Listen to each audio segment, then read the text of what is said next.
Yo, have you heard about Anchor? It's the easiest way to make a podcast. Let me explain. It's free.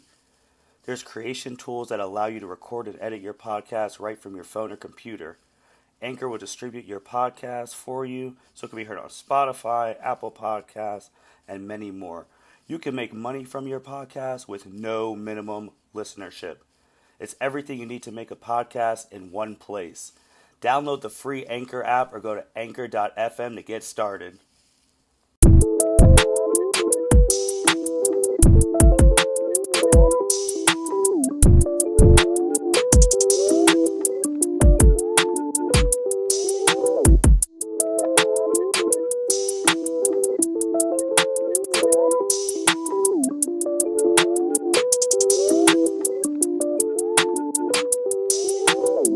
Welcome, everyone, to the L7C Podcast Wrestling Edition. Today, we are bringing you a special wrestling podcast, almost a breaking news type podcast. And we have Mr. Consistent Jacob Mason with us. How are you doing today, sir? Doing great, man. How are you doing today, buddy? Oh, well, wrestling-wise, I don't know what to think. So we're going to be talking about two topics. We're just going to go right into it because there's just a lot. So first topic, this past Tuesday, AEW founder Tony Khan announced that Jon Moxley, for those who watch WWE, Dean Ambrose, stated that he will be checking into an alcohol recovery program. And this was big because he's a prominent member of AEW. And for this to be announced, because he was in a huge storyline. He was like world title contention. Wasn't he getting in a tournament for it? Yeah, he was in a tournament for it. Yeah, for them to announce it Tuesday and then AEW on Wednesday, CM Punk was out there asking for Jon Moxley cheers because what he did is brave. And real name Jonathan Good, obviously married to Renee Young. And they have their child, their daughter, Nora, together. So, Jacob, man, it's not very often that a wrestler in a prominent storyline takes some time away to deal with some demons they're dealing with, and B, for the owner to give like a little presser stating it, and for the wrestlers to talk about it on show. What'd you think of that? Honestly, I really think this. I mean, well, first off, shout out to Jon Moxley. Hey, wish you the best of luck going forward and all that stuff. He's a prominent listener of the L7C podcast. But, honestly, I really think it shows how much AEW actually gives a shit about its wrestlers. Moxley, gave permission to Khan for him to put that out. And because I think everyone knew, because he's in this prominent tournament right now, that you have to address it. Because if not, then no one knows what's going on. Everyone's going to be asking questions. Eventually, it would have gotten figured out. The internet wrestling community is like stalkerish like that. But they came out, they addressed it. It is what it is. And I think it looks good on AEW's part. Like, hey, this is a wrestler we had. This is an issue they're having. They're addressing the issue. We wish them the best of luck, and we're going to support them in any way possible. What else could you ask for? No, I agree. And it's also, it's a real good look on them, because I know you've talked about on previous podcasts the gives a shit level, the family aspect of AEW, and obviously with the Brody Lee passing and involving his son and all that, and still carrying his name. So they've been really family aspect. And the reason I wanted to bring this up too is to go to the major reason why we are recording today, which also today, Jacob's episode just came out, where we were talking about the drama with Charlotte Flair and Ring of Honor releasing everyone. And we know who the king of releases are, WWE. So last Thursday, just yesterday, it's Friday's recording, WWE had another set of releases. And Jacob, again, nobody saw these releases coming. So, Jake, I want to let you take it away on this one. 18 people were released yesterday night. Yeah, so let me pull up the official list here. We have. I have the list too ready. You have it, then go for it. I'm looking it up on a group chat, so go ahead. All right. Got it. So we had B-Fab, Amber Moon, Eva Marie, Frankie Monette, Ron Malekith, whatever, Harry Smith, Grand Metalik. Yep, Grand Metalik. Thank you.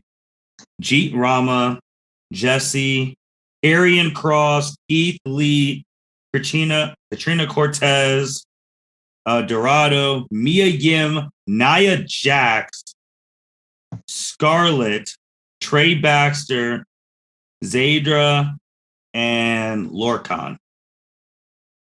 18 people released yesterday night, Thursday night. And obviously, prominent names are just sticking out there. Keith Lee, Karrion Kross, Mia, Nia, Scarlett, and Eva Marie. Jacob, what the hell? Yeah, so this. All right. So for the listeners out there, we have our little group chat between me, Martin, and Byron. And Byron posted out that there was rumors there was going to be releases the other day. Personally, I looked at it and I thought, yeah, whatever. Like, it's just rumors. I highly doubt who could they possibly get rid of? Was my exact thoughts when I seen that at work. Holy shit, they come out with this list? Because at first I seen Scarlett. Scarlett was the first person I seen that got released. And I'm thinking, I'm literally sitting on the couch with my wife and oh, holy hell, I said, they just released Scarlett. She goes, they get rid of Cross. I'm like, not yet that I know of. And, like 5 minutes, like every 5 minutes, it was just boom, boom, boom, another one. Yeah, DJ Khaled, another one. And holy shit, this one was weird because you have a bunch of big names and a bunch of just like NXT, like out of Performance Center people. I mean, there's, God, I don't even know where to start with this. So you were on your couch when, like, when Byron's like, oh, there might be some releases. I thought it was going to be more like front office exec people, which a couple people did resign, but we were watching Eternals, which, shameless plug, we'll be reviewing that tomorrow, so be on the lookout for that podcast. And like we see your message, like you see what's going on. I'm like, no, we just finished a movie. What's up? He's like, dude, check social media. There's releases. I go to Twitter. First one I see is Keith Lee, and I'm like not moving in the theater, even like post the Marvel credit scenes. I'm just sitting there like, holy shit, I need to catch up on what's been going on. Like, what the hell is happening? So I'm just frantically scrolling through Twitter. Every 3 tweets, a wrestler. I'm like, what is happening? Dude, I was floored. I was just confused because like they just changed Keith Lee's name to Keith the Bearcat Lee. Karrion Kross was wearing that red mask. They just brought Eva Marie back. Like they made it such a big deal, like, oh, someone's coming back, and it was Eva Marie. And I mean, I know where I want to start too is with Nia Jax, because, and I don't think anyone could have saw that coming, because obviously if you listen to our podcast, you watch wrestling, you know who she's related to. So people were saying it was because she was unvaccinated or whatever. Then Nia Jax, she clapped back today. And I'm not going to read it verbatim, but I have her post up that she commented. She said she keeps her personal life private, which all respect to that. I like that. She said she took a short leave from WWE for a mental health break. She's been working through so much, more than I can share, so I took some time, full support of the company, take care of myself. Earlier this week, after WWE sent me my schedule to return to the ring for November 15th show, I asked for an extension to my mental health break, feeling I needed more time and hoping I can have the ongoing support of the company I've given my all for the past 7 years. I did not receive a response. The next I heard, I was being released. My vaccination status was never mentioned. I wasn't given any choices or options. Then she talks about how it breaks her heart. Which the reason I want to start with her, Jacob, is because that is a complete opposite of support. Like Jon Moxley just got at AEW. Like, yeah, that was a perfect follow through right there, buddy. Thank you. Like, that's shit. And no offense to any of the wrestlers. It's not like they just did this to some normal wrestler. They did it to someone related to the freaking Rock. Like, what if that pisses him off and he's like, all right, I'm not coming for WrestleMania 38? I don't know. I have no idea. I mean, it's shit. It's really shit. I feel bad for Nia. I know Nia's brought on a lot of bullshit upon herself throughout the years. She's had her moments where she's been great. She's had her moments where she's been shit. It is what it is. I feel really bad for her though. I mean, being like, hey, I gotta take a mental health break, in this day and age, I mean, like, I think more and more people completely get that. We understand that. And they're doing it. We saw Simone Biles at the Olympics. There's people in the NFL doing it. Jon Moxley was in a prominent thing, and he has his alcohol and stuff, so he's taking care of that. And like Nia, and I agree with you, man. Like, this was not the time to get rid of her. You didn't get rid of her when she was legitimately hurting other wrestlers, but you get rid of her the day after she says, I need a mental health break. Again, bringing it back, how the hell are you going to do that and then be campaigning anti-bullying? Like, you didn't take the girl's mental health seriously. You didn't respond, but the next thing you said is release. Like, that's not good, man. Yeah. Poor Nia. Yeah, a lot of these just suck. I mean, that one kind of blew my mind the most. Yeah. Nia is the only one out of this entire group who's been in WrestleMania and won a championship at WrestleMania. Mm-hmm. Which is, so I guess she was I don't know if she was the biggest name, but I would say from accolade wise, yes. Yeah. But and family wrestling wise, absolutely. Fact. Yeah, that one was weird. And then we get, shit, let's just talk about. So when all this is going on and me and my wife are on the couch and every 5 minutes, someone's getting released. And it's Karrion Kross. And the next thing you see is Keith Lee. I literally was like, holy shit. A year ago, they just had their big match in NXT. And I had to pull up the promo, the video package for that, for their match where it was I remember the Metallica song Frantic was playing in the background. It was like a sweet ass video package.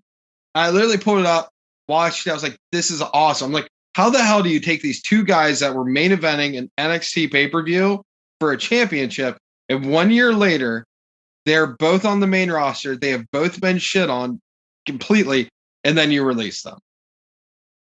I'll even go back further because it's about to be November. A couple years ago, this is where Keith Lee had his big for main roster when he was the last one in the Survivor Series going against Roman Reigns.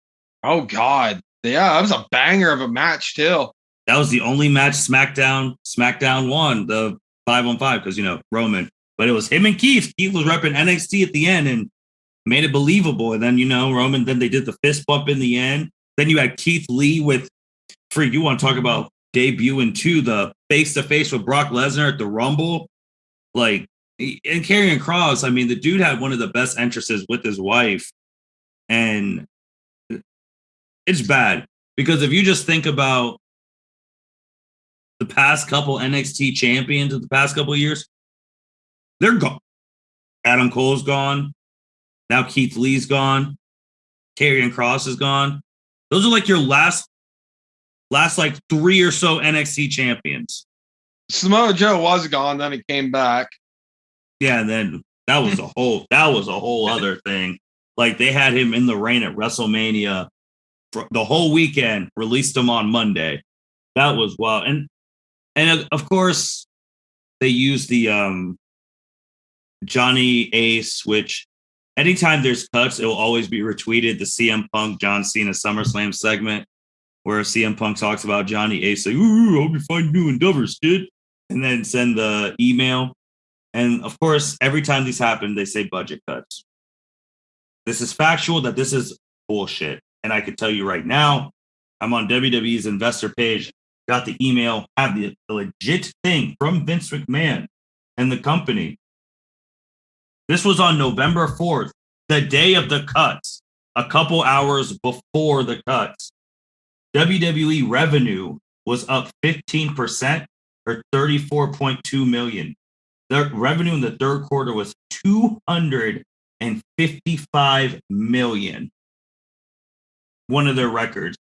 And they equate that to higher ticket sales, venue merchandise, and SummerSlam. Operating income was 64 million. That went up. Everything went up, man. Like, you made 255 million in the quarter, and you're telling everyone budget cuts. I know I'm getting sick of that lie, man. I really am. Like if anyone's doubting me, I could post the investor thing at the bottom of the description of this episode when it comes out. I'm looking at it right now. Third quarter results, November 4th, 2021. I don't know, man. They need to stop lying. They really do, because you're making 15% more than you were last quarter, and you just got rid of 18 people. What do you just quit the lying? Like, just, and then you're sending email. I also too, I get it, but I don't like the emails. Like, if you're gonna tell people their dream potentially is over if they don't get any other work, but if these people get work, it's like, you should at least call them, or call them to come into the office and have a fucking face-to-face conversation instead of just sending. Like, what if they don't have email on their phone? Like, oh, you haven't checked some. And in this day and age too, I know some of these people are finding out they're getting released on Twitter by the Meltzers and like PW, all of them. They're the ones now say like, oh, so-and-so got released. And then someone's at the gym like, oh shit, I just got released. Like, what? That's disrespectful, man. And I'm kind of getting fed up with it. And then with Frankie, she clapped back on a couple fans because fans were like, oh, they want to be like younger women and all of that. And Mickey James said the same thing. Like, and it's true. 38 in hindsight is not old. And it shouldn't be old for women wrestlers, especially because you're seeing fucking men get the world, be number one contenders and world title holders in their 50s. Yep. Goldberg comes back once a year, and he's always the number one contender for the title. And he's way past 38. Yep. I mean, Finn Balor's over. I think Finn Balor's close to 38. Randy Orton's close to 30. John Cena, Roman Reigns. Like, I could keep naming them. Like, fucking AJ Styles is old as hell. AJ Styles is old as hell too. Like, what are we doing here? I have no idea. What I mean, all right, so let's continue on the Frankie Monet thing. She only had 6 matches in NXT. 6. Mm-hmm. Now, the one thing that shocked me was when I seen she got released, I figured John Morrison was the next one to get released. He was not. He was not. It was shocking. Shit. Let's talk about Eva Marie. Makes no sense. 0 sense. She loses her feud with Doudrop, and they're like, all right, you're done. She literally came in, introduced Piper Niven, gave her a shitty name, had a feud with Doudrop, lost it, and now she's gone. What the hell? I don't even like Eva Marie, and I feel bad for her here. And she was already promoting new work, so I don't think she was feeling too bad either. So that's, but all of them are promoting work now. Like, shoot, Scarlett just, now she ain't gonna be part of Third Party. She's like, oh, who wants to like or retweet this tweet if you think I should make it OnlyFans or like stuff like that? She's like, oh, I can't wait to go to work and like actually wrestle in 2 years. It's like it's bad, man. Like I know we're all talking about like, oh, we don't know what they're doing. People are like, oh, we don't know what they're into. I was like, bro, I just read the investor thing. They're making profit. We're thinking like they're gonna sell the company. But if I'm a buyer, what the hell am I gonna buy with like 12 people to promote across the planet? That's what I'm confused about. Like, how is this appealing to a buyer that there's less people while AEW's there gaining ground and they already have top stars? We already said last time that their men's division is better than this men's division. So it's like, now you're going to put all these people out, Aaron Cross, Keith Lee. We're still waiting for the Bray Wyatt signing. Like, what the hell are you doing? Yeah, something else. I mean, you both said it on this podcast multiple times. Mm-hmm. Karrion Kross looked exactly like what Vince McMahon could want in a wrestler. And his wife. Bingo. All right. I've been thinking about this show for a reason. Yeah. All right. I've been thinking about this all day. And we're going to throw out, grab your tinfoil hats. It's time. Hot takes. Let's go. So, I could be 100% wrong on here. I'm just going to spew my bullshit. So, Vince McMahon has said that he's no longer going to hire indie stars. He's just going to be making his own superstars now. Yeah, and he's getting ex-football players, wrestlers, and whatever else. He's now taking all these indie guys and just absolutely, they'll get built up in NXT. Well, they used to when Triple H was running it, and they'd be hot as hell after coming off the indies from being hot, and then go into the main roster, get shit on, get released. This is some is Vince trying to flood the market with indie wrestlers that have just been put to shit right now?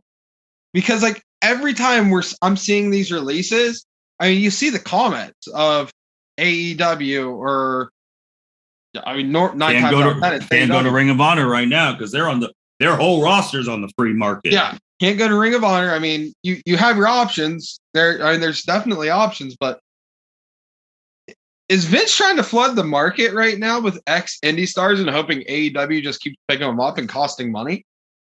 So you mean try to sabotage them in that way that, I mean, these names you have to sign them. That means, like we talked about with Punk and them, you have to pay them. So then they realize oh, we don't have the money to be paying these guys. No, we got to start releasing people. Yeah. I mean, you remember when Vince said that, well, we'll give them more talent or whatnot, or what the hell was his quote? And he released Bray Wyatt the next day or all that shit. So I don't know, something seems fishy here. I just feel like Vince McMahon in his evil genius ways, mainly evil because not too much of a genius anymore. No. I feel like he's just trying to sabotage everyone and lower their stock when they leave WWE. I think it sucks too because it's because it's WWE and stuff like that. You can't have interviews. If this was an NBA or NFL or NHL team, ESPN would be on the owner's ass to try and get an interview ASAP. Fox would, the news, Vince doesn't do interviews anymore. None of them do. I wish someone would get them one-on-one in a room and ask, what the hell is this? Because I do want to hear what they're doing, because the fact that we just see it, they don't say anything, that kind of pisses me off. And then on top of that, why the hell aren't we seeing complete entire writing staffs being let go? Because honestly, the writing is such shit in WWE. It's how can you let the wrestlers go when you know the wrestlers are actually legit and can do damn near anything you could ask for, and you literally give them the worst storyline of all time, which includes Keith Bearcat Lee, which he came out and said, that's bullshit. I never wanted that. Just like Karrion Kross. Karrion Kross today said, nobody wants that fucking mask. Exactly. That's the one thing, good thing about is to make light. It's the one good thing about the releases because then they can say whatever the hell they want. Yeah, I mean, trust me, these guys are going to end up on Jericho's podcast or Stone Cold, and it's going to be wild. Oh yeah. My thing is though, and we just talked about this literally last week. So who's wrestling in Survivor Series? Like, what do we do this every time with like what does the roster have left? Like last time they had the cuts, we're like, what do they have left? This is 18 people. It's like, so what are we doing here? I don't know. I mean, you're going to have. I mean, are they going to end up doing like a Bloodline versus New Day esque Survivor Series match? Yeah, probably. I mean, because that's the only thing that's kind of halfway makes sense anymore. I just don't know what they're like. Again, everyone's biggest thing is they're selling the company, which again, like I'm saying, like if I'm a buyer, like Jacob, if you're a buyer right now, does what WWE is doing look appealing for you to spend? You're gonna have to pay over $1 billion to purchase it, probably like 4. Like, is that appealing for you to spend 4 billion seeing what they're doing and you're inheriting a thing with no roster, shitty writers? Like, is that something you want to spend 4 billion to inherit? For me, as a wrestling fan, absolutely not. Okay. To me, as someone, if I just happen to have 4 billion laying around, which I currently don't, yeah, that's appealing to me because you can see their profit margin. Okay, that's fair. I mean, because people buy shit and be like, well, this is obviously making money. Well, let's just buy it. You don't have to be a wrestling genius to just look at the numbers and go, oh yeah, let's just buy it. You know, I'm sure there's a lot more involved than let's just buy it. But you know, I'm sure someone's gonna buy it and just be like, hey, so and so, you know, help me run this. And they'll run it or whatnot. That's a good point. I would only counter, I guess I would have is that you're right, there is a profit, but that's because spoiler for people who don't know, the WWE wrestlers wrestle more than just Monday and Fridays. If you didn't know, there's live events like every day of the week, and that's actually a main driving force, pushing wise money. But you get rid of all these people who's doing the live events. If you don't have people doing the live events, you're not making that ticket money anymore. Like, who the hell is going to buy a higher ticket to see? Since you brought him up, John Morrison versus I don't freaking know. And no, we like him. Mustafa Ali 3 nights in a row in 3 different cities. Who's paying for that? Yeah, say that again. Like, I just want to know who's paying for that stuff. Like, at least with the live events, you can use these people. And we just talked about this with Mandy Rose. If you don't have anything for them, send them back to NXT. Let them reinvent themselves. Exactly. I don't know, man. I wish we could see what is I wish we could get some interviews. I wish we could be a fly on the wall in these meetings. Because I just feel like there has to be some bigger picture, whether it's selling the company or whatever else. I'm not exactly sure, but I feel like there has to be something else that we're missing that they're obviously not saying. Because everything just feels like everything's speculation. Right. And you shared the funniest thing, like WWE is supposed to be coming out with 2K 2022. And who are they? Who's going to be? First of all, there's going to be no one in the game. Get ready for DLC. Yeah, DLC, re-release people. But you even shared like start in BCW, get signed to NXT, win the NXT championship, get called up to Raw, get a gimmick change, get released, black screen. Thanks for playing career mode. To be continued in AEW video game. Sign with AEW, feud with Cody. Yeah, I see it. I mean, some of the memes have actually been hilarious. Like I've seen one where it's the pissed off guy. I don't know if he's at like a basketball game or something, but it's I don't know. I'll have to find it. Send it to you. But it's like 2K22 developers watching all their releases get released again. Mm-hmm. It's just the guy pissed off. Like, I don't know, man. And then you see other people get mad. Mick Foley's like, what the hell is WWE doing? They just, especially with Charlotte and Carrie, and they just fumbled a huge bag there. You mean Scarlett? Scarlett, I'm sorry. Jordan Gray, she was hot about the releases because it's just like, you see what they're doing, watch something else. Or it's not the fact that they're releasing people, it's the fact that like just the way they're going about it, they're just terrible. And it's like,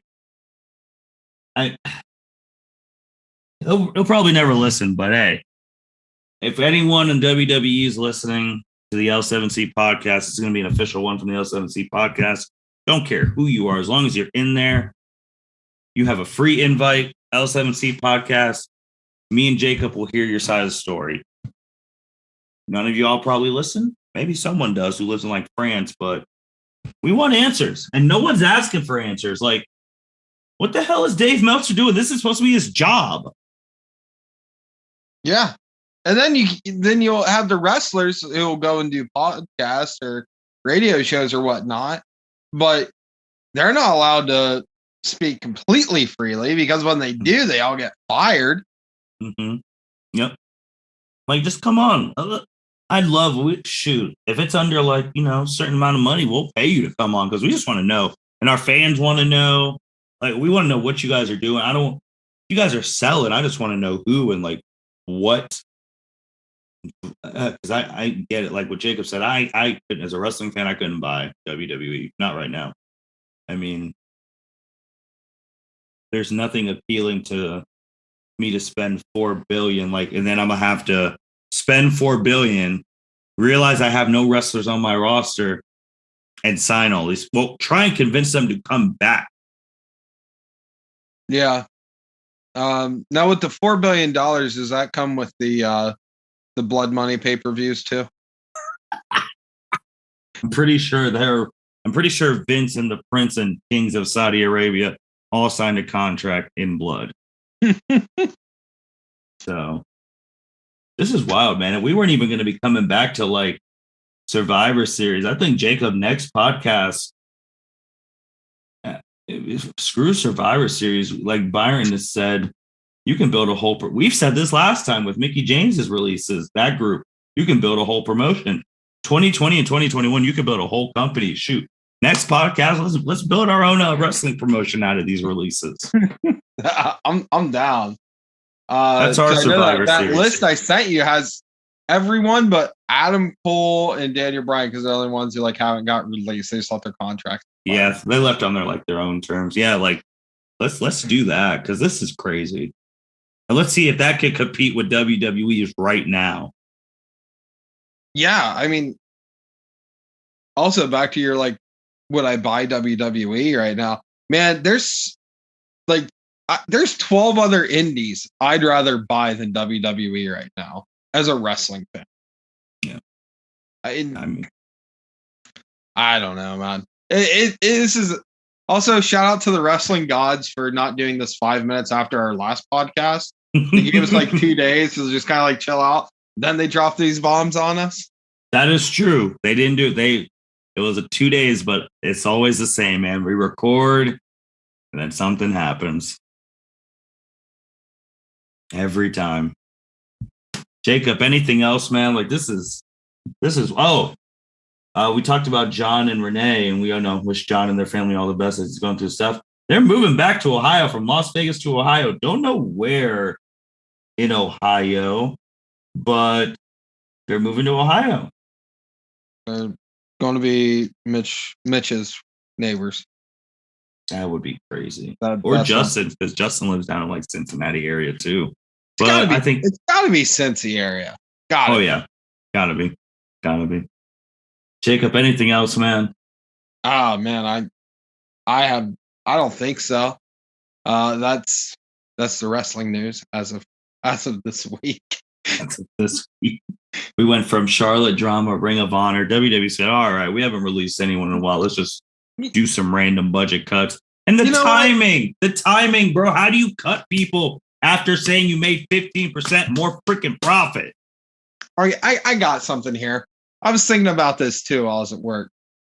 Why is it that when Ring of Honor released all those people, I was like, okay, we're going to go with the complete rebrand. We're going to Ring of Honor realizes we have to change things to make things better. And I'm like, I felt bad for all the people getting released, but I felt like there was a little bit of hope there. With these WWE releases, maybe it's just because it's like the 13th time they've done this shit. I'm just pissed off. Yeah. And I know everyone knows I'm a mark for AEW. I'm a hater of WWE recently. But like, damn. They just keep fucking people over. Yeah, no, I agree, man. It's really something else. I almost thought you were about to say that they released all these people because Ring of Honor just let everyone out their contracts and they're trying to switch some people and get Ring of Honor people. But that would make no sense. But no, because they're not going to get those indie people, allegedly. But making no sense is what WWE does, though. So maybe it does make sense. Maybe they're 200 IQ and because they just do stupid shit every day. Maybe we'll get Michael Bennett and Maria Kanellis back. Oh, fuck. No, she ain't coming back. Oh, she's man. Not. Let's get they had the greatest theme song of recent memory. She's not coming back because she's already new. She'll come back. They'll get pregnant. They'll be set. Take some time off.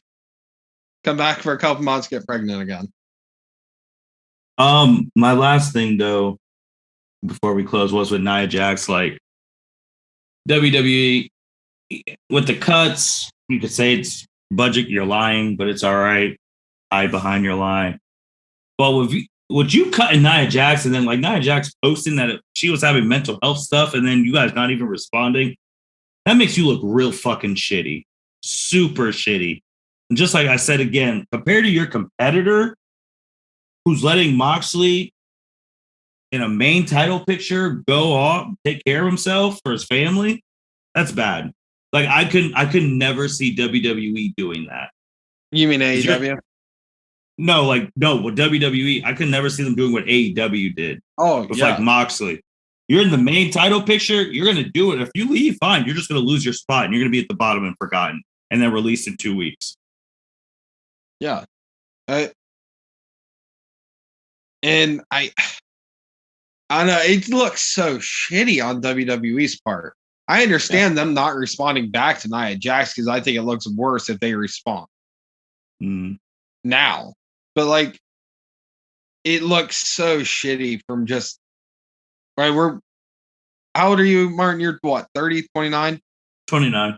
All right, I'm 29 too. Like, from this standpoint, I know Byron would agree with us still. Like, this looks just so bad from a quote unquote millennial point of view, looking at WWE as a company. I don't want to support a company that does this shit to people because I would never want this done to me. You know, you're right. And like, as like this generation and stuff, why would you go work there?